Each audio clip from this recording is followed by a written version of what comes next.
Hey, what's up everybody? Thanks for joining me here on Fiverr Talks. As always, my name is Joel. Today we're talking about Fiverr's new gig image regulations, some of your questions, and some really exciting stuff. So stick around.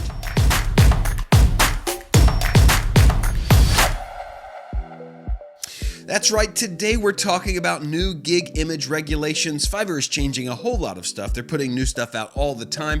And if you're like me, you got a notification in your notification center that looked a little bit like this week.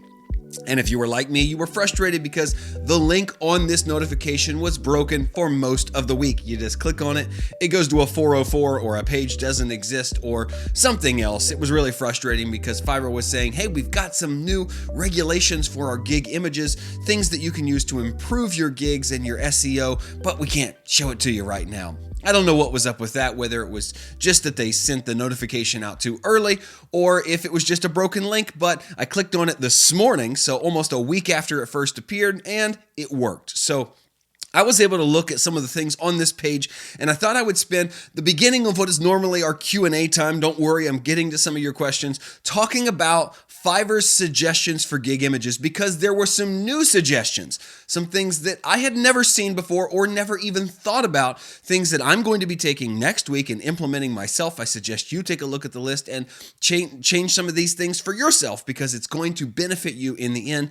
I highlighted 4 notable things that Fiverr mentioned about gig images and what you should be changing in them so that hopefully this will help your gig and your gig's visibility in search results. The first thing they do, and this is just kind of a pat on the back for myself, honestly, this is something I've been saying for years to all of you. Go back and watch my videos. I've been saying for years, you need to include an image of yourself.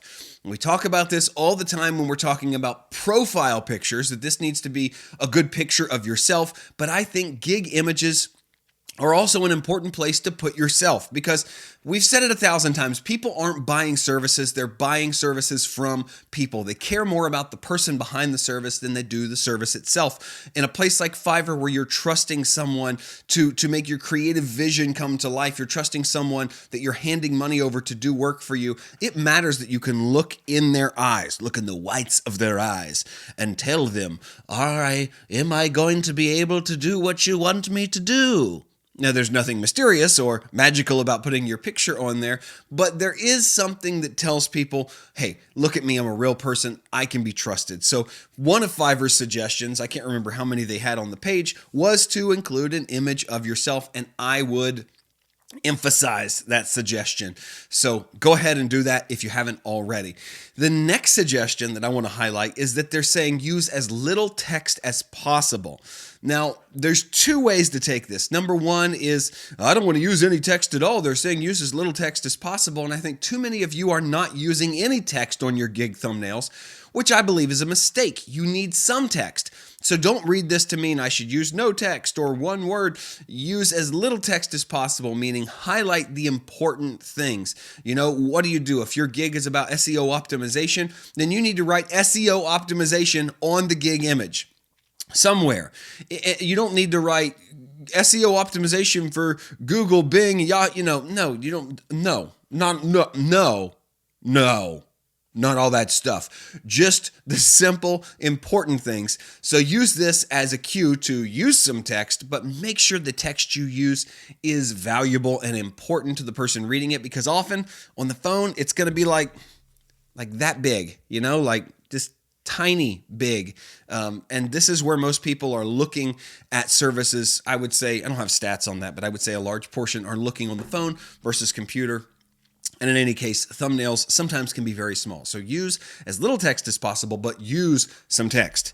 The third thing that they mention is use all 3 of your gig image options. Now, this is one I never thought about because honestly, I don't do anything that's image related in the service itself. I'm not a graphic designer.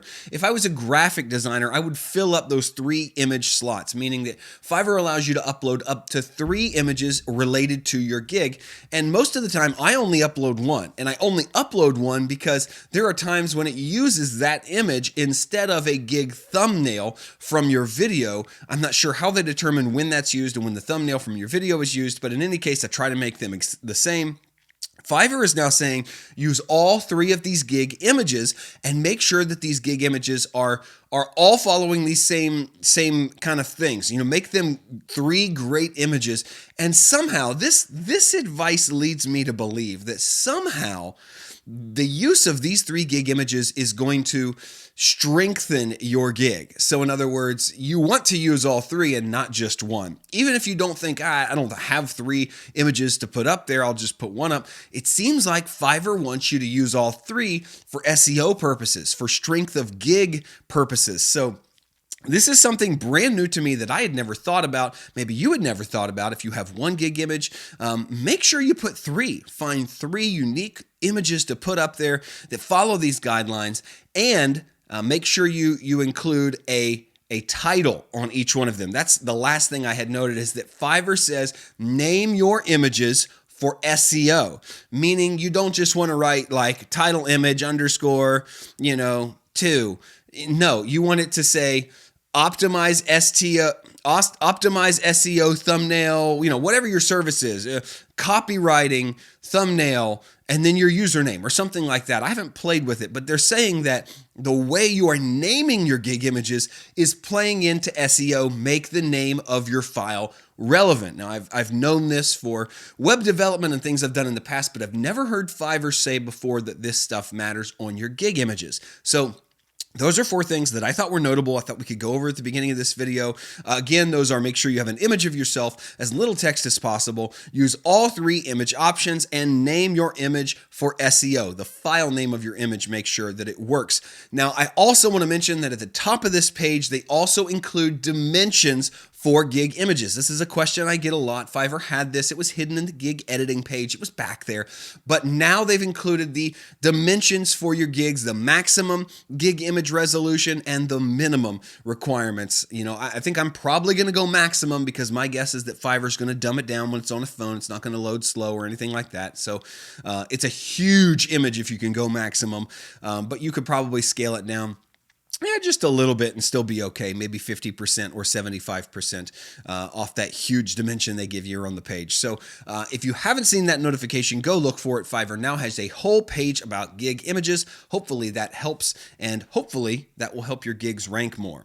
Now I've got some time left for Q&A. If I haven't said it already in this video, which I know I haven't, you need to be leaving me your questions down below. Leave me your questions, son. I need to do a little bit more advertising for questions, because Q&A sessions have been hit and miss. I know I'm a day late today, but I need you guys to leave me more questions so that we can make these videos what you need and want them to be. All right? Okay, let's do it.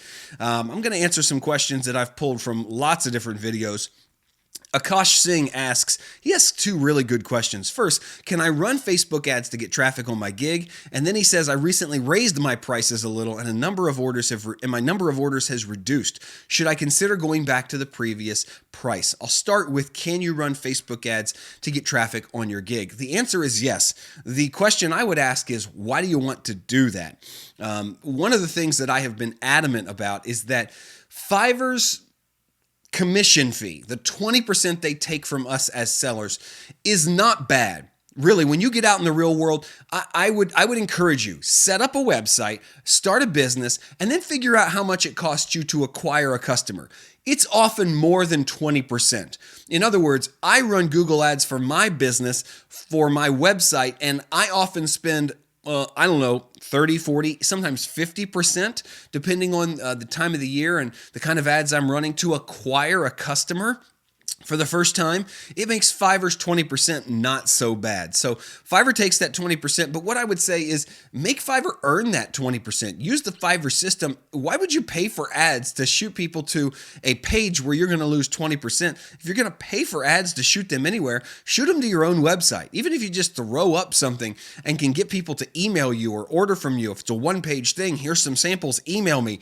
Spend ads on that so that when you actually get a customer, you don't pay any more commission. You're already paying the commission through running the ads. So no, I don't think you should run Facebook ads for your Fiverr gigs. Yes, I think if you're running Facebook ads, you should send them to a different place. And I think every Fiverr seller should have an off Fiverr business running. Just being on Fiverr is dangerous. One income stream, one source. Fiverr goes down, something happens with your account, you're out. You need a second source, even if you're offering the exact same services. That's what I do. I have a website where I offer the same services in a business I've been building for over 10 years. And then I have my Fiverr page, which is kind of a lead generation tool. So that's my take on running Facebook ads on your gig traffic. Just don't do it, but do it for yourself. And then he says, I recently raised my prices. Orders have reduced. Should I consider going back to my previous price? Akash, I would say maybe not yet. I don't really know the specifics of your situation. I'm not really sure how dramatic your price increase was or how that will affect things. But the truth is, it takes a little time for a new pricing structure to take hold. You're going to lose some customers when you raise your prices. But if your demand was high, meaning you're getting lots of hits and impressions on your gig, then eventually that will start to chug. I normally saw a week or 2 weeks of slowdown when I raised my prices. Now, I haven't had to raise prices in several years, so I haven't been through this recently, but there were times when I raised prices 3 or 4 times in a year because demand was so ridiculous for my services. And there was always a time when I lost some clients and had to build up with new clients. But give it long enough to where you can tell, is this because the price was ridiculous, or is this because I'm just building up a new customer base? Obviously, things change, customers change. And the customers I serve today are not the people I served 10 years ago when my prices were much cheaper. So give it some time.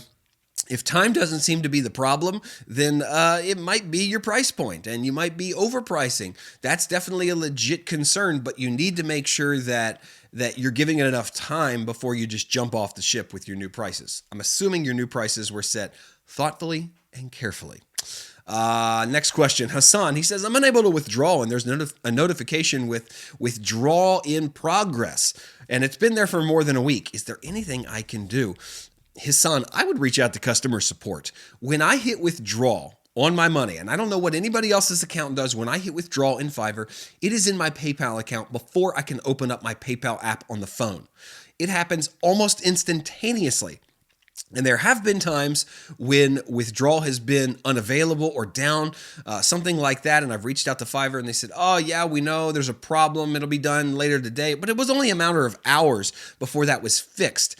If you've been seeing a withdrawal in progress notification for more than a week, I would have already reached out to Fiverr customer support. I'd be asking them what the heck's up. This is my money. I need to get it out. You need to help me. They are serving you now. They work for you in that respect. You make money on their platform to make them money. They work for you when it comes to withdrawing your money. You need to make sure that they hold up their end of the bargain. And if you're having issues, ask them early. Not after a week. So ask early, not late. But yeah, hopefully that's been resolved by now. And hopefully you'll know in the future, if you have issues with that kind of thing, get on Fiverr immediately. And they should help. They always are. Fahim Digital says, I have repeat buyers and some of them are leaving me tips after purchase. Now I'm getting tips from every order. Oh, this is an interesting question. Am I getting some kind of boost from my other buyers leaving me tips? Fahim Digital, I have no idea. That's a really great question, but I doubt that that's the case. I doubt that one buyer leaving you a tip somehow boosts your profile in a way that encourages or causes other buyers to leave you tips. I think it's just that you're offering a good service. Maybe you're doing more than people are paying for regularly, and that's why you're getting tips. So whatever you're doing is the cause of you getting tips. There's no secret search engine optimization for getting tips because at the end, Fiverr does the same thing for everybody, whether your delivery sucks or whether it's spectacular. They just have an option to leave a review and a tip as a part of completing an order. So I would say do whatever you're doing and keep doing it because it seems to be working, but there's nothing about receiving a tip that boosts your gigs to receive tips from other buyers. I like the way you're thinking though. I like this thought that somehow getting a result is kind of poising us or preparing us to see the same result with others. And in some cases on Fiverr, that can happen. That is the case. But yeah, that's not probably what's happening with tips because I don't think they're connected or there's any way to connect those things. And thanks for watching. Abanoba Rita says, give us some advice. Give some advice for new sellers. I'm having a hard time reading today. It's early in the morning. Can you tell? Give some advice for new top-rated sellers. There are a lot of us here. I know there are, and thank you for being here.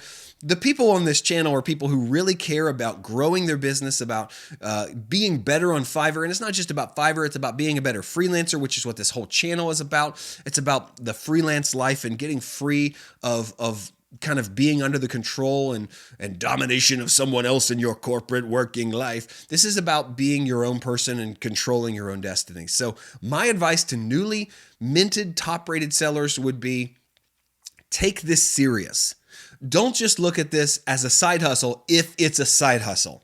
If you want it to be something else, treat it like it's something else. The only reason I have a business today is because I treated it like it was $1 million business when I was still doing voiceovers in the corner of my bedroom with no sound protection and a pillow on my lap. That's the reason I have what I have today. You're not going to be trusted with more or grow into more if you can't build with those principles today when you're small. So I realize that you probably have a substantial following or set of experience if you're a top-rated seller already, but some of you may have reached top-rated seller status pretty quickly like I did. In just a couple of months, I was still a newbie when I was a top-rated seller. I still wasn't offering all the services I'm offering today. If you are, look at what's working inside your business and try to capitalize on that by doing more of that. Or if you see that this thing over here is working, maybe take one branch of it, one fingerling of it, and see, could we do more of this and sell more of these? Or maybe this portion over here, could we expand that to serve our existing customer base more? You have to be thinking ahead, thinking to the future, because nothing works forever. And if you do what you're doing today and do it that way only for the next 10 years, you'll eventually die. The only way to survive in business and grow is to continually reinvent yourself. I always say every 2 to 3 years, I have to reinvent myself in order to even stay in business. And you have to do the same. So look forward, treat it like it's what you want it to be, not what it is. That's tweetable. Put that on Twitter, because I'm not on Twitter. Treat it like what you want it to be and not what it is today. And I think over the length of time, over the span of time, you'll see great success. And that is maybe the biggest point to any entrepreneurial advice I could give. I know I'm still pretty much a newbie in the entrepreneurial world. I'm kind of a nobody. I'm very small potatoes compared to guys that have really found success in this industry. But what I hear all of them saying, and what I would echo, is that you need to be patient. Time is your friend. You have a lot of time, and it takes a lot of time. And those who stick with something for a long period of time are the ones that are overnight successes, that are explosively successful. It just takes time. So hang in there. Great question, by the way. I'll do one more question. Looks like I'm running up on 20 minutes here. Mohammed Wasim says, have you ever rated a buyer negatively, like with a 1-star review? Should I rate buyers negatively if they are troublesome? Now, what Mohammed is referring to is the buyer rating that we as sellers get to give our buyers. So this has changed over the years dramatically. This used to be something that you couldn't do until... how do I explain this? So this used to be something that you could do as a reaction. Someone could do as a reaction to you. So if a buyer left you a bad review, like say they left you a 1-star review, you could say, well, I'm leaving you a 1-star review back. Well, you can't do that anymore because Fiverr has made their review system blind. It didn't used to be. This is only a couple years old. It used to be that you could see the buyers or the seller's review and rating before you left yours. Some people would wait, and it was kind of this thing where it's like, I don't want to leave them a bad review. They might leave me a bad review. And if they did leave me a good review and I left them a bad review, they could go back and change their review. These are all things that could happen as little as 3 or 4 years ago. Now it's all blind. Now it's all locked, so no one can change their review or base their review on your review. Got it? And it's kind of clear as mud. The answer is, I think you should be honest when rating buyers. You have to leave a review if you want to see their review. Otherwise, you have to wait 10 days. I believe in being honest. Have I ever rated someone 1-star? No, because I don't think anybody is truly 1-star unless they are absolutely the worst they could possibly be in every situation. I've never had a customer come that was the worst person they could possibly be in every situation. I've had some people that were harder than others to deal with, and I have rated some of those people at times 3 stars, maybe 4 stars. I've never had a 2 or a 1-star customer, and I think that comes into qualifying your customers so you don't end up with those people. But the truth is, you gain nothing by being overly negative in your review of buyers. The only thing you do is anger people and kind of cut the opportunity for more work out, which in many times is good. If they're a bad buyer, you don't want them to order from you again. So, my advice here is just be honest, be transparent. That's what Fiverr wants. That's what the platform is about. Leave an honest review about your experience and let the chips fall where they may. They're not going to go back and change their review of you because they can't see yours before they leave theirs, and they can't change theirs after they see yours. But just be honest about it. If they're really, really troublesome, like if they're the worst buyer you've ever had, I guess maybe they deserve a 1-star rating, but that's not something I've ever done. Thankfully, I've been blessed with great customers, and hopefully if you're seeing a lot of 1-star customers, hopefully there's something you can change to keep those people from buying from you in the future. I think it's a PR problem for you, that this is a problem of you're attracting the wrong kind of customer, wrong kind of client, often because your prices are too low. And that's just an issue you need to deal with outside of leaving bad customer reviews. So hopefully that helps, and hopefully you found all of these tips today helpful. Again, we do this every single Friday. I know today's Saturday, I'm a day behind, but leave me your questions in the comments section. I get to as many of them as I can in about 20 minutes, and I try my best to make them the most impactful questions. So please don't take offense if your question wasn't chosen today or in previous weeks. I'm just trying to get the best content for you all and answer the most relevant questions that aren't repeats of other questions. Thanks again for watching. Hope you have a great weekend, and until next week, keep doing, because the future favors the doers.